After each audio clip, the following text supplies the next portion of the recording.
Good afternoon, and welcome to the Middle East Forum's webinar and podcast series, Israel Insider with Ashley Perry. I'm Stacey Roman, and I will be moderating this discussion today. We are pleased to have Mr. Ashley Perry, advisor to the Middle East Forum's Israel office, join us here each Wednesday at 3 p.m. Eastern to update us on all the events going on in Israel. Mr. Perry will be giving us a briefing on current Israeli affairs for 15 minutes, then open it up for questions. Should you wish to ask a question, please use the Q&A box located at the bottom of your screen. And now, with no further ado, let's turn the discussion over to Mr. Ashley Perry. Thank you very much, Stacey, and good evening from Israel. I thought we'd talk about something a little bit different rather than what's been going on the last few days, although obviously we'll be touching on that, and sort of looking at now that the budget has passed, and one of the major obstacles that the current coalition, the so-called unity government, had to overcome to create a sense of stability is now passed. Excuse me. We're now going to look at what does this mean for the opposition, and most specifically for opposition leader, former Prime Minister Benjamin Netanyahu. Let's start on the political. On the political level, it was certainly a bad moment for him. Since the beginning of the government, or even before the government was officially sworn in, Netanyahu was telling all his partners who basically went into the opposition with him, whether it was the ultra-Orthodox parties, Shas, United Torah Judaism, the religious Zionists, which is the more right-wing religious Zionist party, and basically said to them, don't worry, and also obviously to his Likud partners, we will fell this government, we will manage to stop it, we'll make sure that the budget doesn't pass, and while not everyone was a complete believer, they gave him the room, the navigation to try and make sure that this would happen. They tried lots of different things. They tried to get some people to move across the aisle. They managed, even from the beginning, with one, Amichai Shikli of Yamina, a famous, he hasn't officially been designated as such, but some in Yamina would call him a deserter from the Yamina party. But that left the coalition with a meager 61. That would have meant one more deserter, or someone who would have moved across, or even not voted with the government, would have given the opposition a chance. That didn't happen. There was all sorts of threats. There was all sorts of bullying tactics, public, not so public. There were offers made, very large offers made to individuals, to parties. We know famously Benny Gantz and the Blue and White Party was offered to form a government by Netanyahu if he would move over to the opposition, and then fell the current coalition. But amazingly, and there is, you've got to hand it to a government which really has strange bedfellows, major ideological differences, that they were able to survive and pass such a complicated budget, the first one in 3.5 years.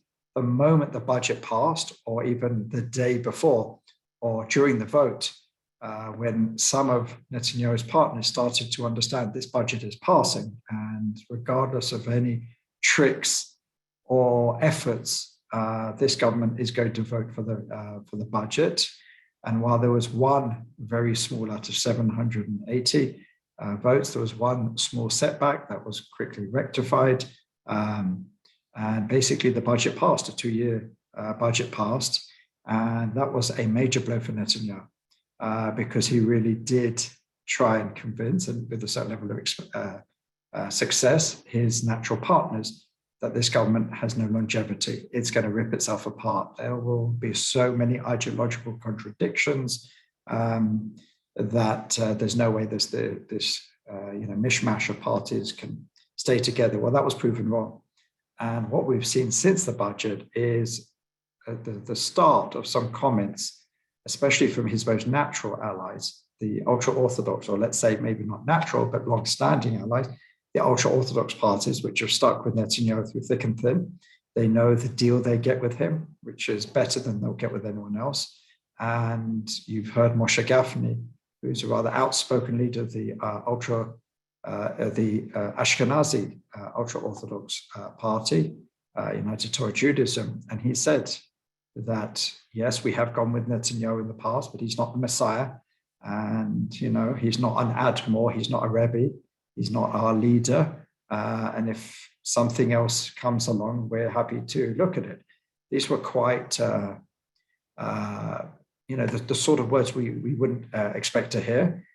If Aryeh Deri of Shas would say to them, then they'd be even more exceptional, because Aryeh Deri is even closer to Netanyahu and puts a lot of his political future with Netanyahu. But that hasn't happened yet. But we do know that Aryeh Deri, behind closed doors, is annoyed at the situation. He was trying to broker a deal before the last government fell that would ensure that the government would continue, that it wouldn't fall, that Gantz may not be necessarily, if you remember, it was supposed to be half Netanyahu and then half Gantz. If not necessarily, it would mean that Gantz would have been prime minister, but at least to ensure the government would last longer. And, all of these people were told that if we fail this government, the Gantz-Netanyahu government, then we'll have a stronger right-wing religious government. As we know, that did not happen. So a lot of Netanyahu's prophecies and a lot of Netanyahu's strategies, Netanyahu for many years in Israel is called the magician, HaKosem, because no matter what the situation, he manages to wriggle his way out and come out and win. And he can also go left, he can also go right, he can also bring in parties that he said he would never sit with on the left, and he could sit with this party and that party as long as he remained the leader of the coalition and the prime minister. We saw all manner of maneuvers, and he was correctly assessed in the Israeli political sphere as something of a magician. Regardless of what would be thrown at him, he would come out with even sometimes greater results. Now, we've seen, according to every single poll that's been conducted in the last few weeks, that Netanyahu's Likud, under Netanyahu, would expand its support. At the moment, it's 31 seats or 31 seats. It's polling at 35 or 36. What's interesting is, while Netanyahu's Likud would continue to expand, his chances of forming a government would not. All he would do is be taking seats from within his sort of bloc and basically just regurgitating them. It wouldn't move him any closer to that 61. What would be the perfect result for Netanyahu was to have 61 without having to move to the left, without having to bring in the center, and certainly not having to rely on the likes of Lieberman and Bennett and Saar, who were his ideological bedfellows, and all of them worked very closely with Netanyahu and were part of either his office as prime minister or within the Likud infrastructure. But that hasn't happened. Simply, they have not got any closer. Well, they have got closer to 61, to be fair, because at the moment they're 53, because as we know, 6 of the seats are the Arab joint list.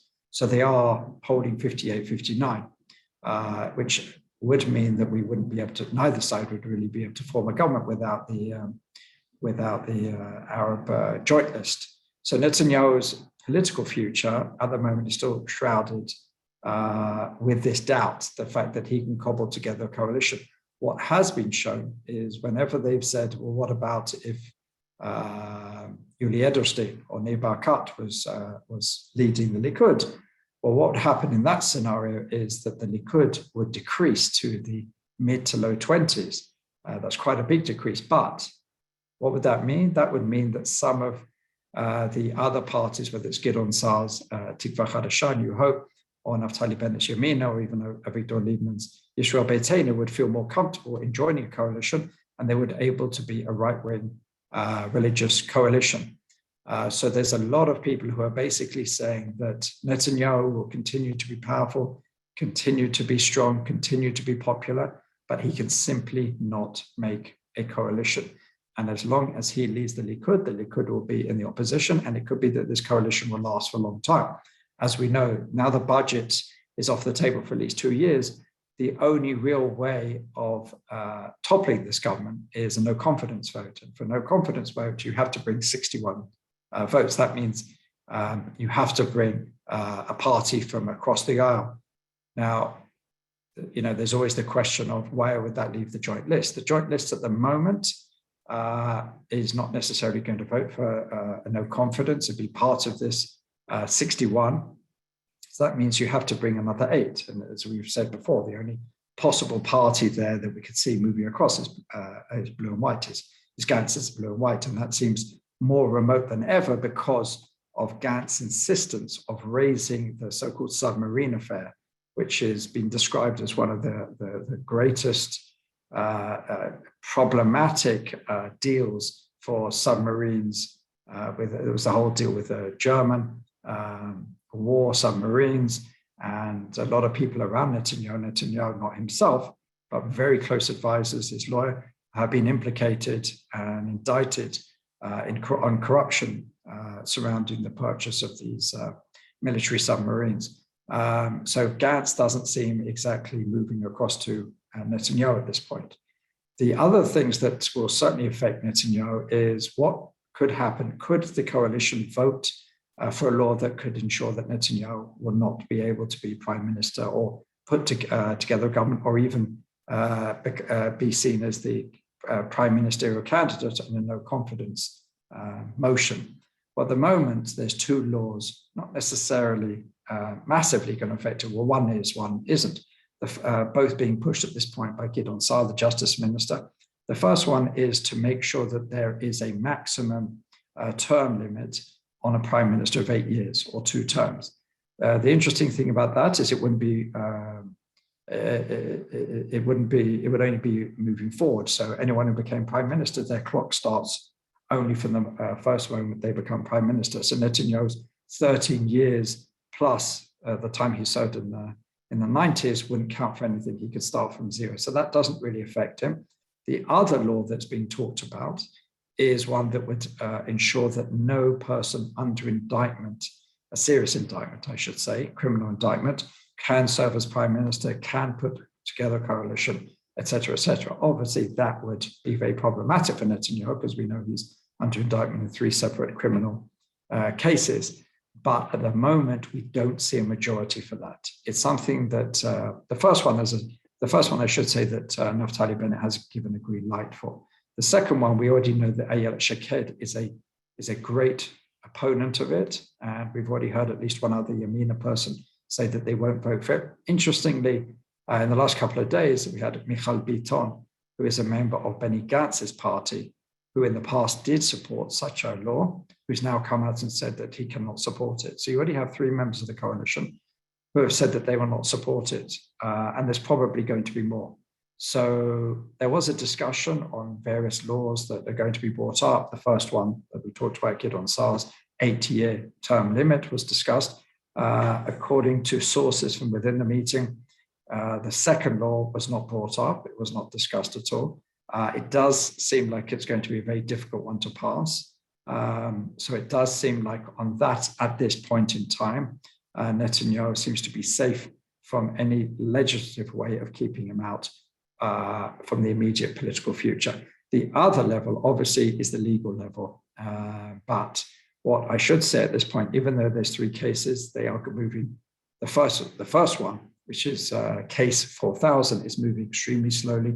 There's a lot of evidence to get through. They've only got through a few witnesses, some of the most powerful ones, and there's certainly a lot in there that the newspapers make a lot of.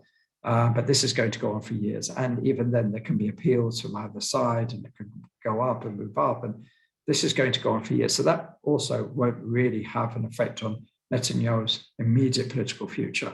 Finally, within the Likud, he still has the trust of the important, let's just say, members who control the important Likud institutions. I'm talking about internal Likud institutions. At the moment, he is not interested in primaries. He knows that there may be a problem, especially after the budget, when his position is severely weakened, that a potential challenger can use that and say, as long as Netanyahu is there, he may be popular, but we will sit in the opposition. He cannot form a government. It's a powerful argument. It is starting to be made more and more publicly. We know Yuli Edelstein, a very prominent member of the Likud, has been making it. A lot of others have been making it behind closed doors. There's a lot of anger, a lot of disappointment about Netanyahu. Some even say he started to switch off. There were lots of theories about him sitting in the budget meetings. He was reading a book. He seemed, according to observers, he seemed very switched off. He seemed like he didn't really care what's going on. And that led to him voting 5 times with the coalition by mistake.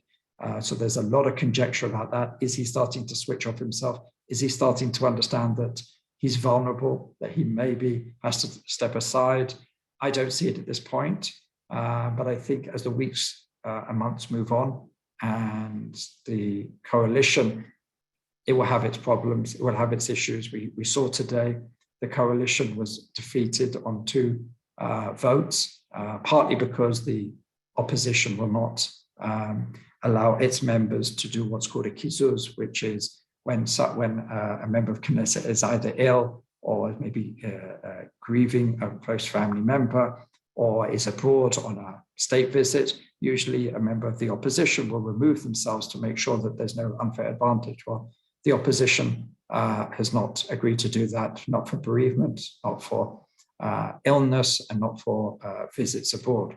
But we did see 2 victories by the opposition today. But the interesting thing is the only victories the opposition is able to get these days is when it's led by the Joint Arab List. Ayman Udda's party, the anti-Zionist Arab Joint List. Netanyahu was very fond of saying it's either Bibi or Tibi. Bibi is obviously his nickname, and Ahmed Tibi is a prominent member of the Arab Joint List. Well, in the last few weeks, whenever the opposition wants to try and get something passed, it's been Bibi and Tibi. Today we saw, for example, a law to create the first ever hospital in the Arab city of Sahnin.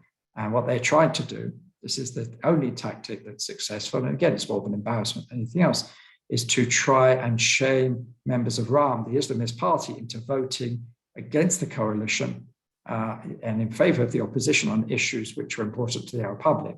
And we saw a prominent member of Ram, who is a former mayor of Sahnin, who voted with the opposition, ensuring that this vote passed. So the opposition saw these strange bedfellows of the extreme right and the Arab Joint List voting together, and whooping and cheering when the law passed. At the end of the day, it's symbolic because the government can easily overrule it on subsequent votes. But these are the only victories the opposition are getting. So it's starting to be very frustrating to sit in the opposition. Don't forget, most of these Likud members, at least the more senior ones, have been ministers, and the senior members of the Haredi, the ultra-Orthodox parties. So the longer they just sit there as a regular member of Knesset, they start to, get a little bit bored and start to look across the aisle to see if there's positions for them. Maybe there's a breakaway within Likud.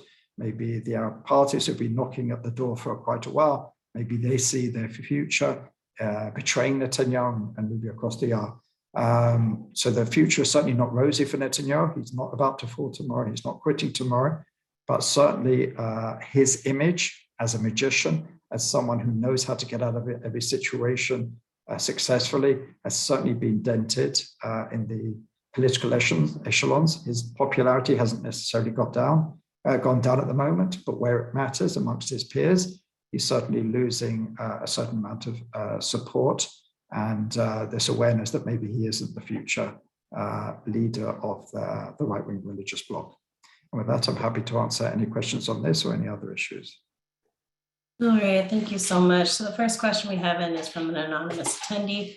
I know the budget is already passed, but how harmful is it to Israel's economy and to the general public when a national budget is not passed and in force? And if it is, how ethical and patriotic is it for any coalition to purposely withhold passing a budget?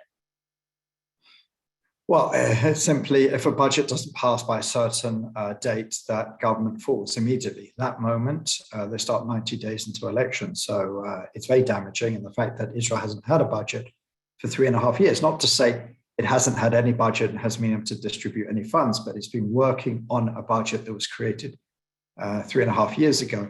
And there's a lot of programs during that time that simply weren't able to be funded. If something new comes, if something needs to be budgeted outside, it basically stalled a lot of national programs. So it was very problematic, the fact that Israel didn't have a budget, because, like everyone in the world, the needs change. And the incomings and the outgoings need to be collated.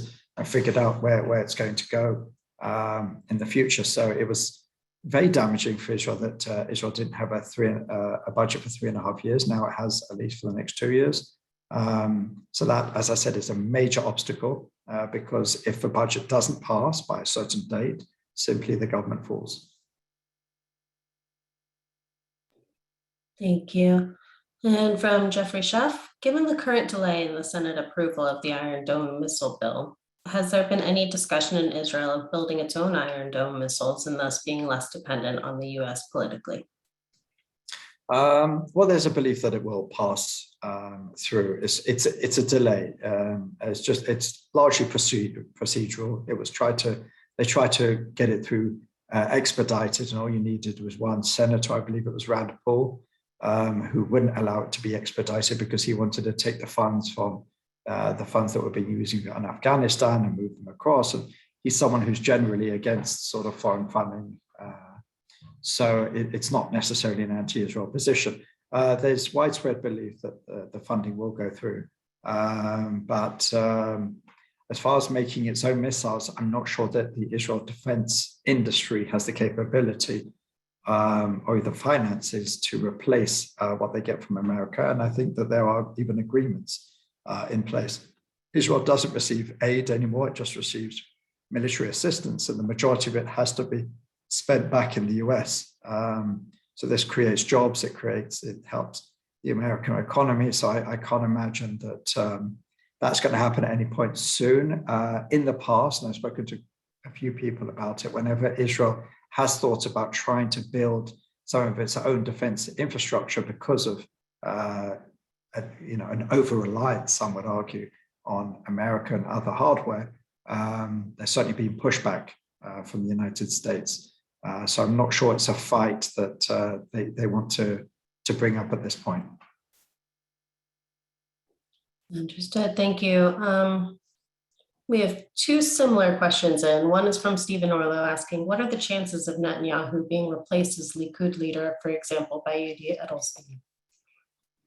Well, first of all, they have to hold primaries. At the moment, the person most in charge of that, Chaim Katz, who holds the most important Likud institutions that would decide whether primaries are even called, at the moment is siding with Netanyahu on this. It's not clear why.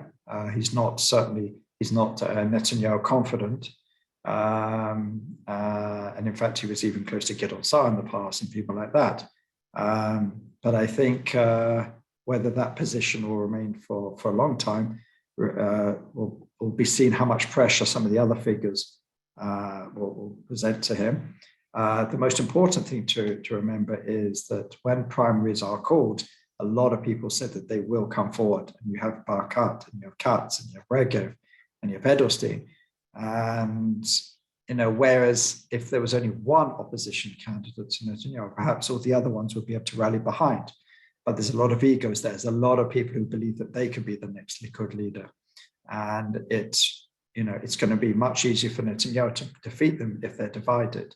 Another thing Netanyahu is trying to do at the moment is trying to lower the amount significantly of how much you can spend on Likud primaries. In the past, Netanyahu himself has used the fact that there's barely a cap. I'm not sure if there is a cap. If there is, it's very, very high on what you can raise for Likud primaries. And he's used it to raise money in the US and other places. Well, now he's up against someone who's a multi-billionaire, I think, in Nir Barkat, extremely, extremely wealthy, one of the wealthiest people in Israel.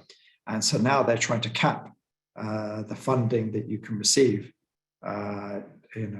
for a primary campaign, basically to ensure that Barkat doesn't have what Netanyahu would consider an unfair advantage. So he understands that primaries will come, and primaries have to come before the next elections. But at the moment, Netanyahu is in no rush, so there's no particular mechanism without the help of people like Chaim Katz to bring primaries forward at this point. Thank you. The second one was Len Levins. Is there anyone that is running, leading the pack there? Probably with Nir Barkat, they say. We see different things. The other day they put out something that Amir Ohana is the most popular person after Netanyahu. But that was more to discredit Amir Ohana, to try and look like he's going against Netanyahu. Probably every serious poll that I've seen has put Barakat significantly ahead of the rest of the pack. No one else, again, they haven't done a poll on that for a bit, but the last poll I saw has Barakat way out from the rest of the pack, and the rest of them are in single digits. Understood. Thank you. Stephen Orlow and an anonymous attendee are both asking about now if the budget has passed, will the Biden administration try to push the opening of the consulate in Jerusalem to serve the Palestinians? Well, it's an interesting question. It hasn't been there hasn't been any massive pressure recently. What did come out, interestingly, was the Americans admitted that they can't open a consulate without Israel's permission, and Israel has towed the line. In fact, the day after the budget, when Lapid, Bennett, and Lieberman had a press conference to tout their achievements in passing the budgets, they were asked about that, and Lieberman didn't address this. I think it was just Lapid and Bennett. Both of them said that there will be no U.S. consulate that serves the Palestinians in Jerusalem, and they're welcome to have it in Ramallah or anywhere else, but not in Jerusalem. The Palestinian Prime Minister, Shtaya, came out tonight and said the Americans could do whatever they like. Obviously, that would be his line. But as we know in diplomacy, you can't force a host country to house a diplomatic institution which it believes is against its interests. But there will be pressure at some point. It is something that the Biden administration has promised to do. How exactly it does it and what the contours of that will be, and if the Israelis will get a quid pro quo, if they'll succumb to pressure, that remains to be seen. So we haven't seen an upping of the pressure yet. There's been other issues discussed, but not necessarily the opening of the consulate at this point in time. Thank you. And Kenneth Gross asks, what do you, there was an article about the Israeli ambassador to the UK rushed out of the LSE amid tense protest over her appearance. What do you make of that not being widely covered? Well, first of all, I mean, unfortunately, especially in England, it's not new. I remember in 2009, I went with the Deputy Foreign Minister, Danny Aylon. We went to Oxford. He was invited to the Oxford Debating Society.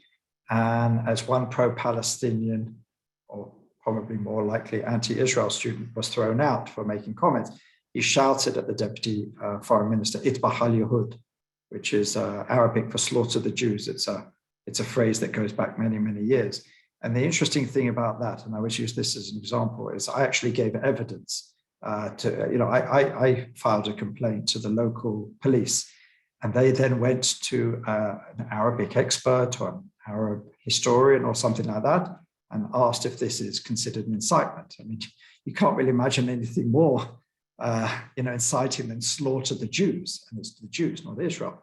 And I remember receiving an email, maybe I've kept it, maybe I haven't, I can't remember, that basically said that, no, it's a cultural term, it's not really inciting, it doesn't have any aggressive or violent connotations to it. So,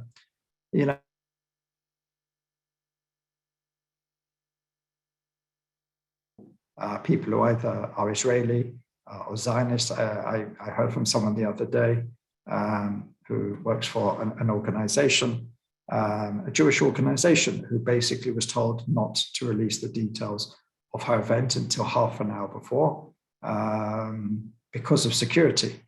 Simply, it's very, very hard.